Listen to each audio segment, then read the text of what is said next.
Je m'appelle Leila Benotman, je suis suisse, j'ai 43 ans. Je travaille pour MSF depuis 2 ans. Je suis actuellement basée à Bunia, qui est à l'est de la République démocratique du Congo. Mon travail consiste à organiser, planifier, faire toute la gestion de la chaîne d'approvisionnement, ce qui signifie réceptionner les commandes, acheter le matériel sur un niveau local et faire marcher l'économie locale. Le prix, il m'a dit 4500. Le sac, il est combien? Le sac coûte 25 $. 25 $ le sac? Ah ouais. Parce que les médicaments ne s'achètent pas du tout en local. Donc on est obligé d'avoir des gros entrepôts où là on va gérer plutôt tout ce qui est médicaments dans des entrepôts qui ne vont pas plus de 25 degrés. Aujourd'hui, nous avons la chance d'avoir la visite de la ministre de la Santé. Ils sont très intéressés à voir notre chaîne de froid, vu que c'est là qu'on garde tous les vaccins rougeole et que ça a été vraiment une très grosse activité depuis 1 année et demie. Donc je leur fais visiter la chaîne de froid et je leur explique comment cela fonctionne et où sont stockés les vaccins.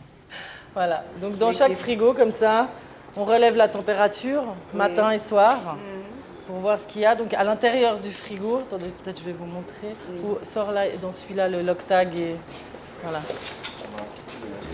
Voilà. Donc quand on a une intervention, par exemple une épidémie de rougeole, il faut qu'on arrive à se rendre dans le lieu où il y a l'épidémie, qu'on monte toute une équipe médicale et qu'on amène surtout tout ce qui a besoin comme médicaments. Ensuite, il faut que les expatriés ou tout le staff national qu'on va engager pour travailler dans l'hôpital puissent avoir un endroit où dormir. Donc il va falloir monter une base, il va falloir amener des frigos, des congélateurs, des lits. Donc il y a des endroits qui sont facilement accessibles en avion, d'autres par route, mais il y a des endroits où on ne peut les atteindre qu'à vélo ou à pied. Donc quand il faut amener des tonnes de matériel à pied ou en moto, c'est très compliqué.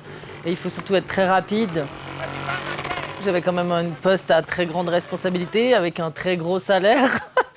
Et quand je leur ai dit que je laissais tout tomber, que j'aurais plus d'appartement, que je partais, il y a beaucoup de gens qui m'ont dit « mais t'es complètement folle » et il y en a d'autres, me connaissant personnellement, m'ont dit « t'as raison, ça va t'apporter énormément ».